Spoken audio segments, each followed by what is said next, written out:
Hello and welcome back to another session of our advanced reading course book based on For and Against on LELB Society at lelb.net. This session I'm going to teach you one of the units of this book. For and Against, it's all about tourism. Okay.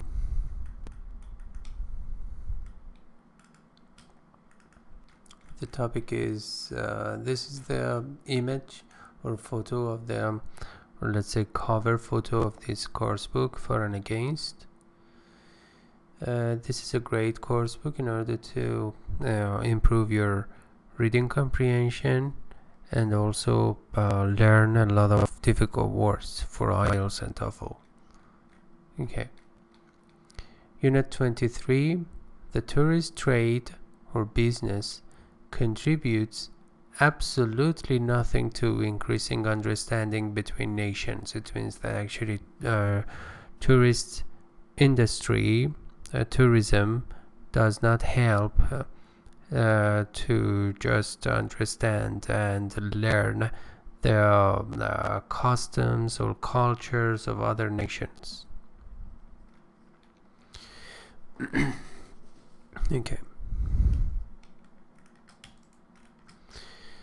The tourist trade is booming.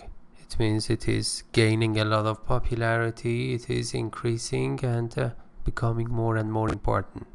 With all these coming and going, you would expect, that is, you would expect greater understanding to develop between the nations of the world.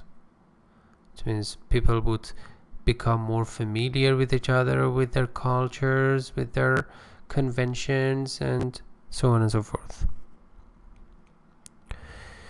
Okay, not a bit of it. It means that it is not successful in letting people get familiarized with various cultures.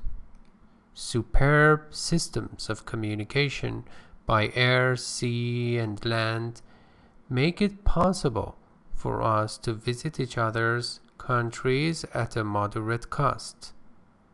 So, traveling has been facilitated with the help of transport systems, and people these days can travel very fast and comfortably from one place to another. Superb means excellent system of communication or transport. Communication or transport system or transportation system. Transportation system is American, transport system is British. By air, remember we use by to refer to some vehicles or transport systems. Sea, make it possible for us to visit each other's countries at a moderate cost. It means it is affordable at a reasonable cost or price. What was once the grand tour reserved for only the very rich, this is the subject. Remember, it is a noun clause functioning as a subject. It's not a question. This is a subject. This is the subject of the sentence. So pay attention to your intonation. What was once the grand tour reserved for only the very rich is now within everybody's grasp or access. So remember, grand tour used to be, and maybe somehow it exists these days too, a very expensive kind of tour, particularly for the elite or affluent. Okay, once means once upon a time, in the past. Reserved means booked. Book as a verb means to reserve, make a reservation. For only the very rich is now within everybody's grasp. It means everybody can afford it. Okay. The package tour, remember, package tour and chartered flights are somehow opposite of grand tour. It means they are affordable. And for example, you pay some money, usually it's not that much, and you have access to a lot of services. For example, accommodation, food, and some recreational activities are all included. So this is called a package tour. It's a package, you know. And chartered flights are not to be sneered at or ridiculed or belittled. Modern travelers enjoy a level of comfort which the lords and ladies on grand tours in the old days couldn't have dreamt of. Pay attention to the pronunciation of dreamt as the past tense. Dreamt. It's not dreamed, it's dreamt of. So even actually chartered flights and package tours these days are more comfortable and at the same time affordable and reasonable in comparison to the grand tours that only the elite and the affluent could afford some time ago. But what's the sense of this mass exchange of populations if the nations of the world remain basically ignorant of each other? So what is the use? What is the use in that if people do not get to know each other? If people from different nations do not actually try to communicate with each other? And so that sense of, let me see, mass exchange of population refers to tourism, you know, because tourists move from one place to another, and then actually when they get back to their let's say natural place or local place, they welcome some other tourists. So this is an exchange of population.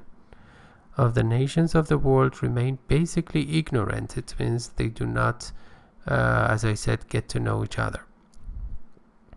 Let me drink some water.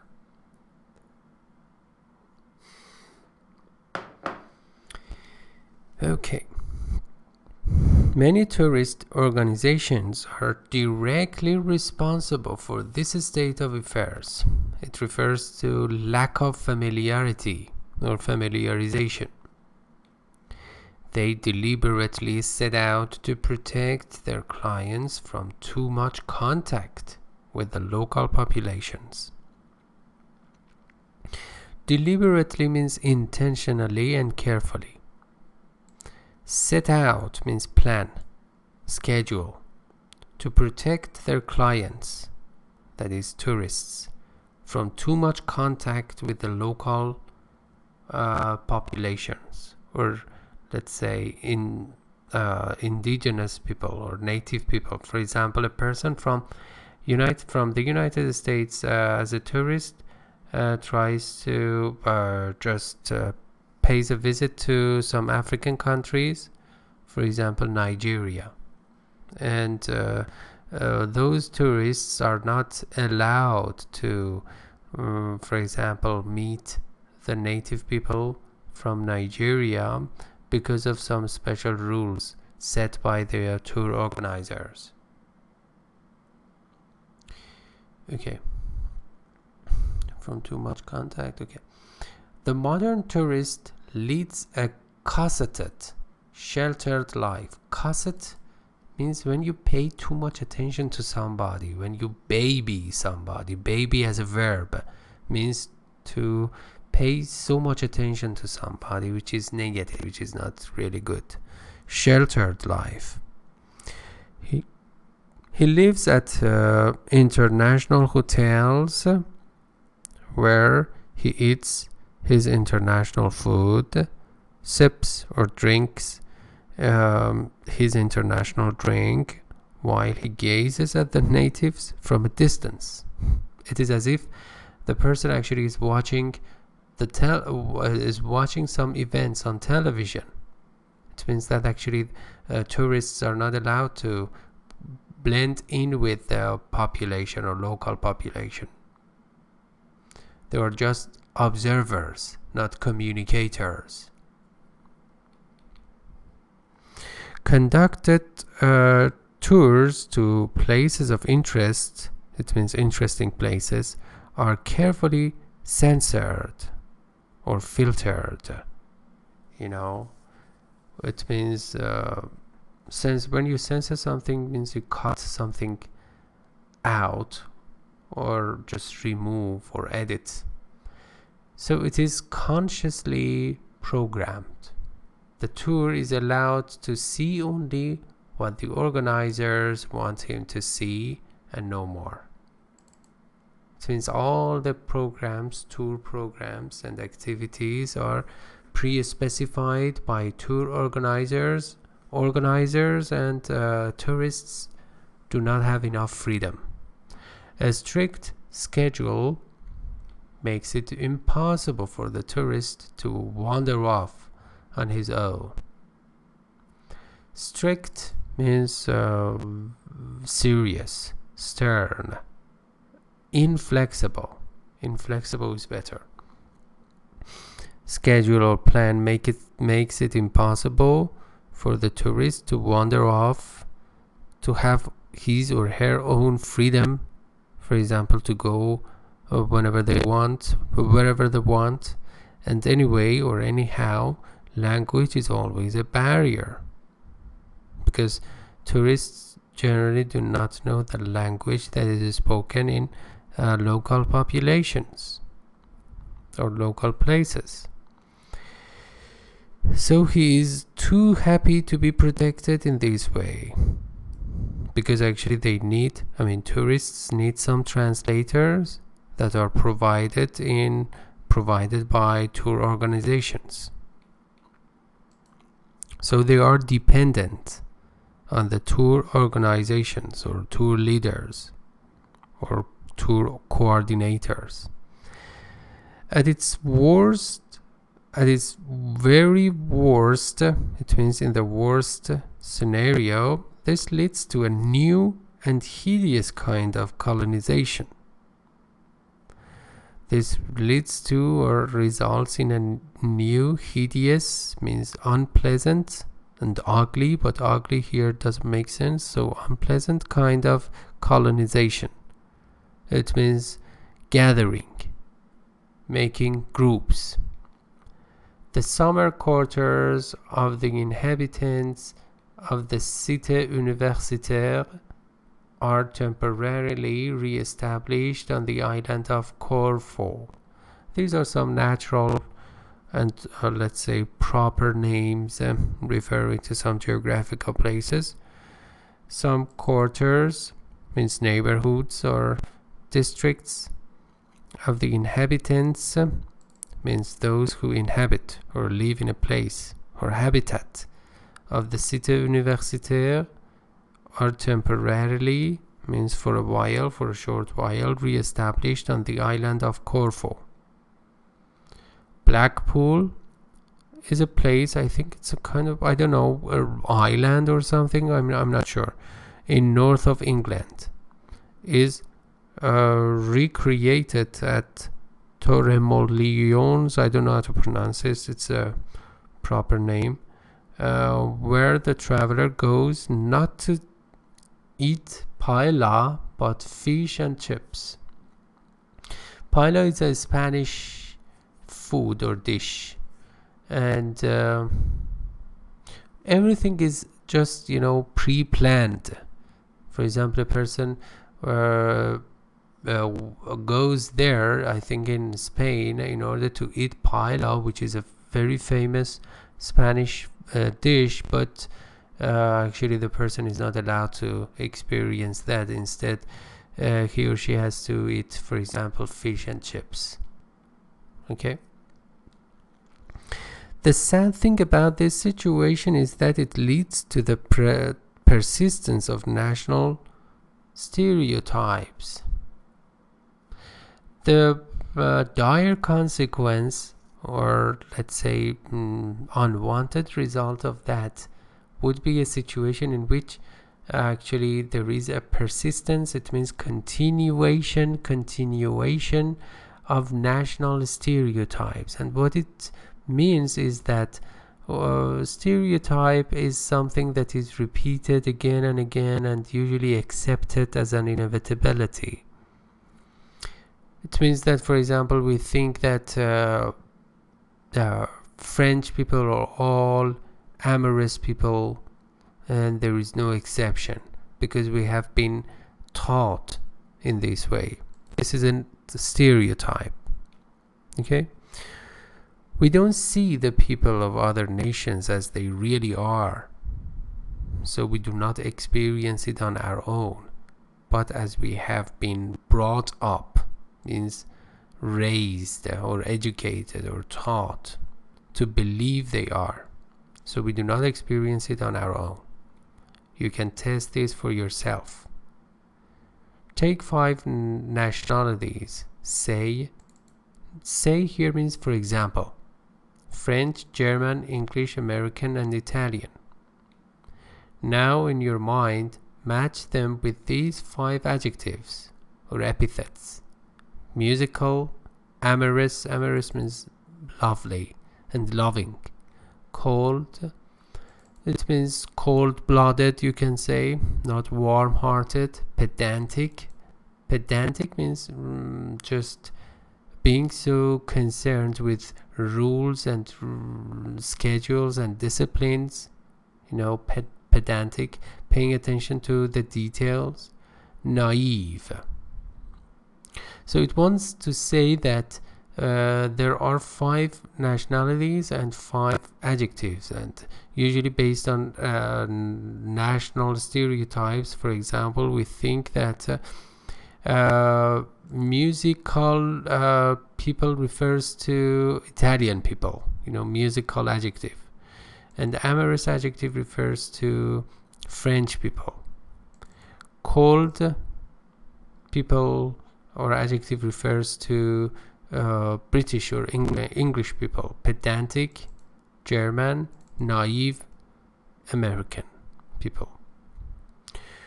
Far from providing us with any insight or clue into the national characteristics of the peoples just mentioned, pay attention when you are talking about different or various groups of people, as we had it in this unit. I mean, French, German, American, Italian. So you can pluralize even people. So people has been used in a plural form. Just mentioned, these adjectives actually act as barriers. It means they are, let's say, disintegrating the people. Barriers. So when you set out on your travels, it means make some plans and you start just going on a trip. The only characteristics you notice are those which confirm your preconceptions.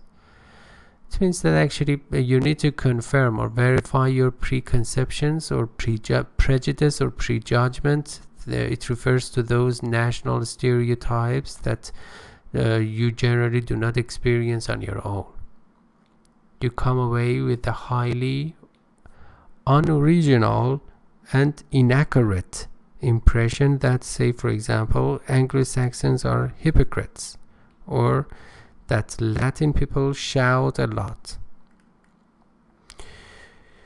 You come away with a highly unoriginal, really unoriginal, not original, and inaccurate means not accurate, not precise, precise, means correct, impression or insight or clue that, for example, Anglo-Saxons, Anglo-Saxons were the indigenous people or native people in the Great Britain, and even the word English has come from these 2 tribes. TRIBE means groups, and they used to be really wild and savage. And there was another tribe that was Jutes, Jutes, and they were the ancestors of German people. So they were hypocrites or dishonest. let me use the digital. Duplicity or dishonesty or hypocrisy. Okay. Or that Latin people shout a lot, yell or scream, or they are really noisy, according to this text. You only have to make a few foreign friends to understand how absurd or ridiculous or harmful national stereotypes are. It means that if you just socialize with them, you will understand that a lot of those national stereotypes are not correct. But how can you make foreign friends when the tourist trade does its best to prevent you? So the chances of making friends with other people of other nationalities actually are so slim, because you are not allowed to communicate with them according to the rules set by the tour organizers. Carried to an extreme, stereotypes can be positively dangerous. The worst scenario to the extreme, it means the bottom line. Stereotypes can be positively dangerous. Okay. While generalizations stir up racial hatred and blind us to the basic fact how trite it sounds. Wild generalizations, sweeping generalizations, it means that when you generalize that for example, say English people are cold, or French people are amorous, so you generalize it, and it would be really unscientific to generalize it. Stir up means make a mixture of everything and make a mess. Racial hatred or resentment or scorn. Let me write it down. Scorn.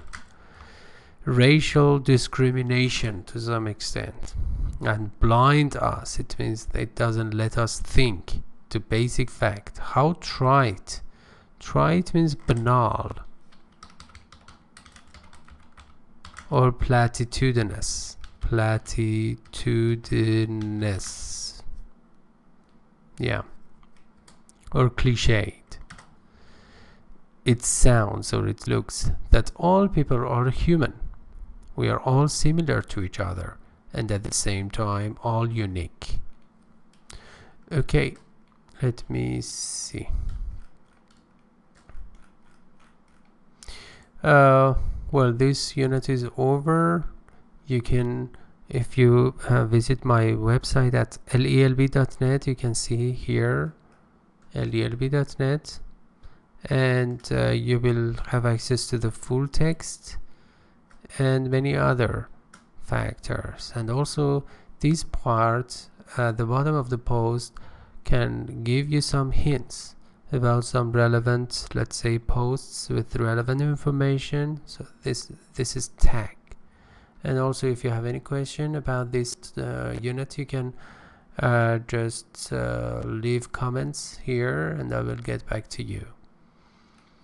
Pay attention to this point that you can just follow LELB Society on Instagram and YouTube and the other social media accounts. And please subscribe to my YouTube channel and Opera channel if you live in Iran, in order to have access to further English lessons. Thank you very much for your attention, and see you soon.